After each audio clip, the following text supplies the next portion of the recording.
So, hard to patch a hole in the ceiling, guys. Thankfully this one's already boarded, but it'll just go about here. The guy has boarded this himself, so just checking everything's nice and solid. It's not too bad. You can see I put a few more fresh screws in there just along the edges. You can see the 3 black dots found in other joists. Just sturdy the board up even more so, guys. Less movement is a good thing when it comes to plaster, especially above your head. You want no vibration, that stuff could drop off down the back of your neck. And it was important for me, and it should be important for you guys, is the PVA. See this old board here, and make sure you get right into the joint of the plaster there, and that'll slow down any suction from that old board. Old plasterboards, guys, get very, very dry, and I think the owner had a wee go at himself and he scraped it all off again, so this board was a wee bit chalky, so I'm just giving it a bit of a dust down just with a bit of PVA, and just in case again that the board is a wee bit old, just want to make sure kill any possible suction and just get rid of any bit of dust really, and if there's any plaster left on it, that I'm giving it a nice bond with PVA here. I also went along the bead there. That's actually a bead on the strips because this is like a wee bulkhead, and give it a nice wee douse of PVA as well, just to make sure, again, kill any bit of dust or any old plaster and stuff. Make sure that everything will bond. And as we have a joint here, it's time to scrim that up. And sometimes you find when you do PVA, your scrim doesn't want to stick so well, but a bit of a trick for you guys as well. If you do, you just put another wee tiny bit of PVA over it, that'll just help hold it on. Just, I haven't mixed yet. I tend to like to get everything ready before I actually commit to mixing the plaster. As soon as you mix the plaster, it's going to start going off. I know this isn't a big job, but some people who are starting up plastering, this could be a bit of a tricky job for you. If you like, please hit the like button. So preparation is key, and you might notice I added another tiny bit of scrim there, just where there was a bit of a gap. I just sort of fed it up to the plaster. I don't like overlapping, guys, because personally think you'll just get a bump in the joint, where the way I do it, I want it to be flush and smooth and true to what's existing. So obviously this is quite heavy because we've got a bead, so I've mixed my stuff up pretty stiff, and that'll give me a bit of body to actually work the plaster on. Sort of, it is this consistency of like a thick peanut butter. It's nice. It's not going to fall off the trowel. It's not going to fall off the hawk too easy. Again, it's up to yourselves, guys. If you just want to mix it up a bit later and give it a coat and wait maybe 10-20 minutes till that pulls in a bit, and then mix another wee bit, that's all fine as well. But yeah, so I worked out the bead, trying to build out that bead as much as possible there, so that the next quick coat doesn't move it out of shape too much, and I don't have too much to fill up. Like I said about the consistency, it's pretty nice stuff. It's not gonna just drop off my hawk or trowel too easy. Again, everything is covered up, but again, you don't want to be making the dust sheets all dirty either. They can be used again for painting or other plaster jobs. So on a patch like this, because I've got a bead, normally I'm always working around the edges, guys. On a patch, they to be the most important thing. You want them to be seamless, and I'm always trying to build them out first. And the same as the bead's just like a joint in this manner. I'm trying to build it out first, and it's quite heavy at the back of the patch, and obviously to the front of the patch and along the joint. And I can see where the original plaster was over where it meets the wall, so that's a nice guideline to work to again, guys. Obviously, if it wasn't straight originally, now's the opportunity to make it straighter, make it better if you need, and you're not going to get another chance to do it again, so may as well, if it wasn't good in the first place, may as well make it better the second time around. I'm just giving it a wee feed of a second coat now. As you can see, it's going on much later, and that's all because the first coat really did all hard work for me, guys, so I don't need to sweat it too much. and you'll see. I'm just going to try and show you in detail what I'm doing. There is coming across the patch, and again, because this is a bead, you have to trowel the bead along the way, along the length of the bead, like so. But because I have to trowel it along the patch as well, I'll show you up close later on of where it kind of can, it can create a wee bump, and I'm going to show you wee ways around that, just so that you don't have a bump when the stuff starts setting off hard and you'll not fix it. Then it'll be a much harder process to fix. And there was a couple of wee screw holes here, and as you see, I just fill them in while I'm here and get all the dirty stuff out of the way, and then it means this whole lid here can be painted as one. This wee bulkhead can just all be painted as one. Just giving it all a wee quick flattening, guys. A wee tiny bit of water.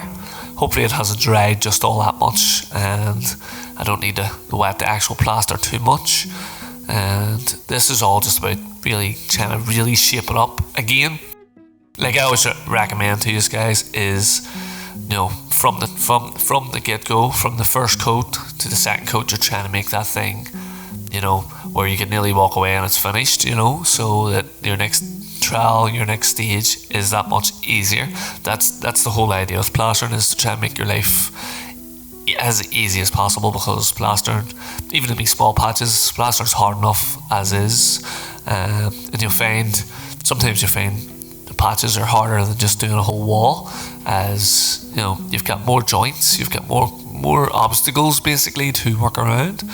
And with this, guys, you can see the plaster's still got a wee bit of moisture to it, so I'm not having to spray any water on or flick any water on. I can just clean my edges like so and make sure that I'm all nice and flush. That's a real important thing with a patch, and especially so now, so that the next stage, that as it's getting stiffer and tighter, you don't need to panic all so much.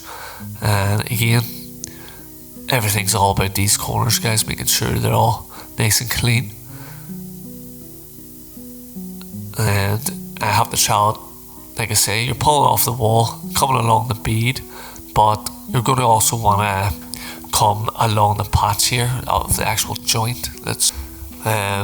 But yeah, you'll see me talking and actually explaining what I'm doing here to the guy of the house here, an absolute gentleman. So he is. He did have a go himself, and then thought it's not looking good, and I think he scraped it all back off again and decided to give himself a call. He said he's done wee bits and pieces, filling in cracks and small patches, but I think this one was a wee bit too hard for him. But again, I can see why, because you do have this bead to play with, guys. You've got the joint along the wall to make nice and tidy right around. It's quite heavy as well, so that's why I'm saying your mix. Sometimes the mix of plastering is a big thing as well. And he was asking me as well about the plaster itself. Is it a quick drying plaster? But no, it's actually not really. It's collated plaster I'm using. It's very similar to multi. I do find it a wee bit nicer to work with, but it's pretty much the same as board finish, sisal board finish, and sisal multi finish. Pretty much the exact same thing. It's gypsum based plaster.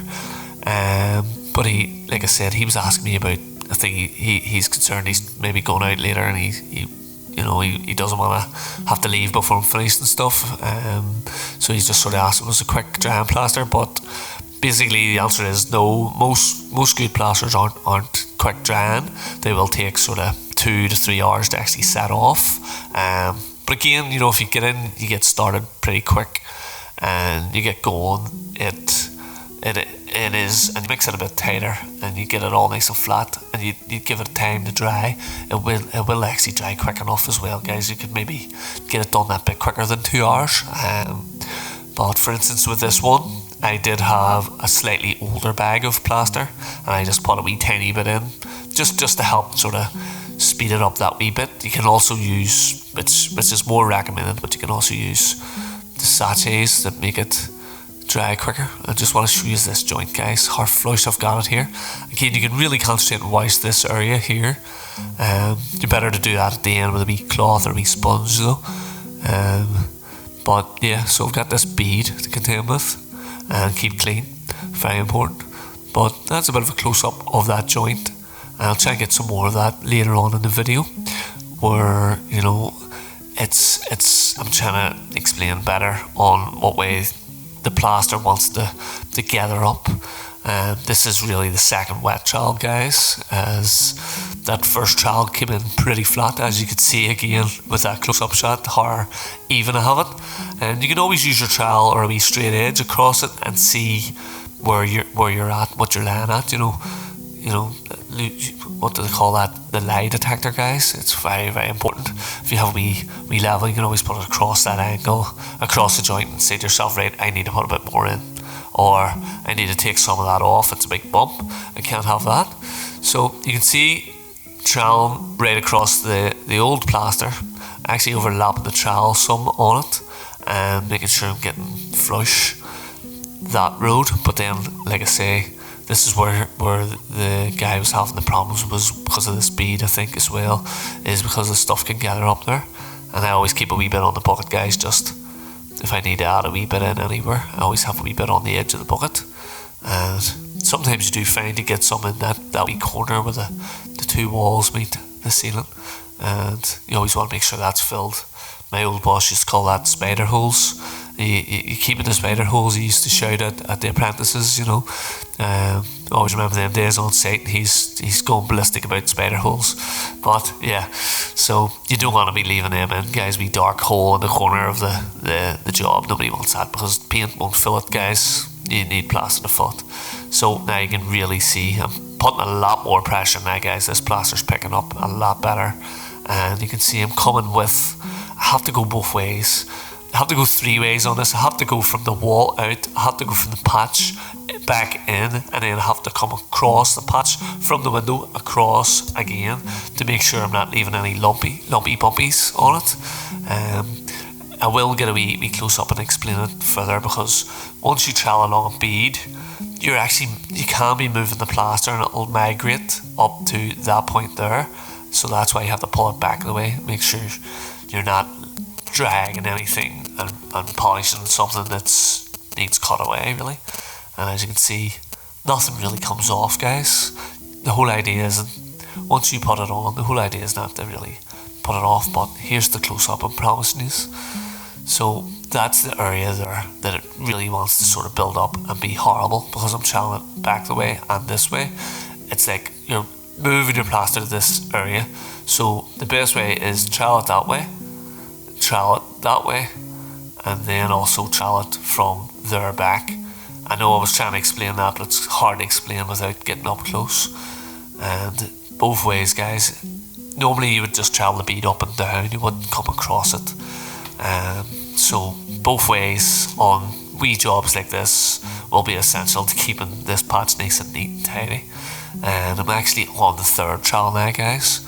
Stuff is really picking up nice for myself, and you can see I've got the flexible trowel out now. Time to start finishing this bad boy off, and a wee bit more water needed this time. Again, when you're using a flexible trowel, it's, you know, you actually don't need as much water. You'll notice that I've been using the small brush the whole time here, and after you do get it polished up, guys, very, very good to make sure you clean your angles as you go. Very important. Just sort of show you the flexi trowel here up close as well, guys. So technically you don't need to give this any more trowels or polishes, because it has had quite a lot, and you can see it turning brown there in one or two wee areas. I'll just show you this joint of how well it's come in. No big gaps, no big bumps. It was a bit difficult on this area because it was quite heavy at the back of the window there. The original plaster made had to come down just to fill that gap. But yeah, that's just really time to just tidy up the angles and clean my dust sheets up, clean up around all this edge, give it another wee wipe with a cloth. As you can see, it's just don't want to leave it dusty too much, and it's ready for painting after I'm away.